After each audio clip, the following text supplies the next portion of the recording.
Alright, so, this is Batman, the NES game, designed by Sunsoft. Upon first impressions, you might be able to easily tell that it's based on the 1989 Tim Burton film. If you've never seen it, I highly recommend it. It's a good film, with a somewhat different perspective on Batman. It stars Michael Keaton as Batman and Jack Nicholson as the Joker. In today's time, there have been somewhat better Batman films than this one, which are closer to the spirit of the character in the comic books and the overall world of Batman. However, Tim Burton's take on the story is still uniquely good. For what it's worth, I say go and check it out already if you haven't by now. Just remember, if it wasn't for this film, we wouldn't have the amount of good quality Batman stories put on the screen that we do today. It all started with this one. Anyways, back to the game. This game is absolutely fantastic.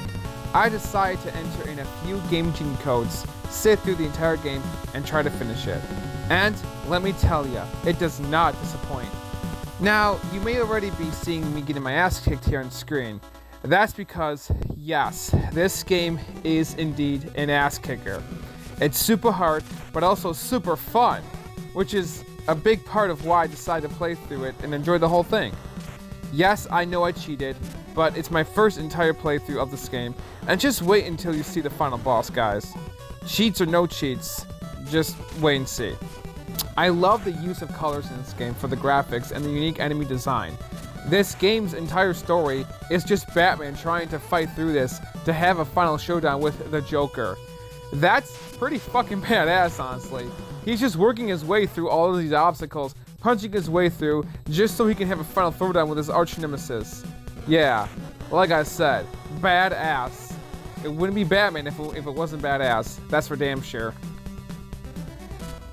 And the music here is an absolute banger. I know I'm not the first person to rave about it reviewing this game, but I'm telling you, just give it a listen.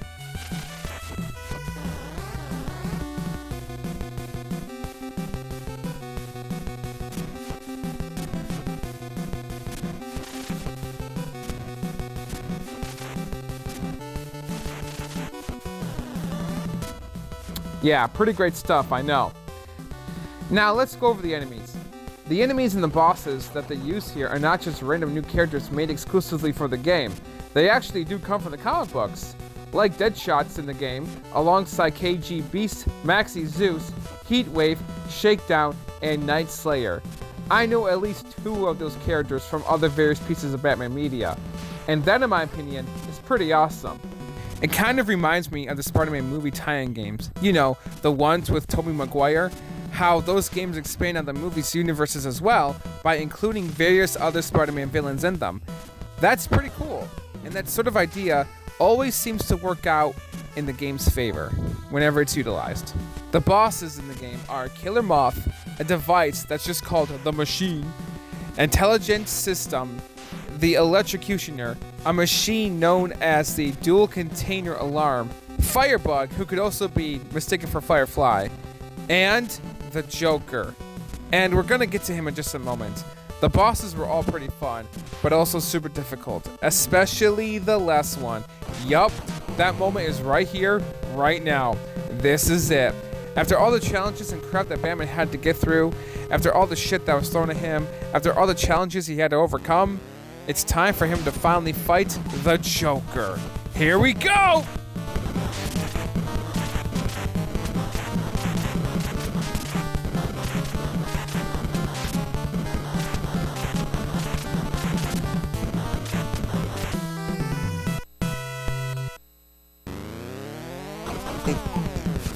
Yeah, he's super fucking difficult. Keep at it, codes or no codes, and eventually you will beat him. However, if you play this without a Game Genie, there's a good chance that you will get a game over. So it's up to you if you want to risk it or not. Finally, the game is finished and you get a pretty badass ending of Batman throwing Joker out of the clock tower.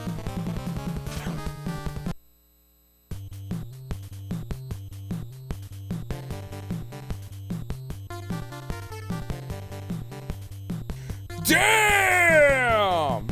That's not quite how it happened in the movie, but that was still pretty badass and awesome. Even though Batman doesn't kill, but I think he'll make an exception here. Overall, Batman for the NES is still a great game to play today. It does hold up incredibly well, and was the inspiration for other great Batman games to follow up with suit after. Alright, ladies and gentlemen, that pretty much wraps it up.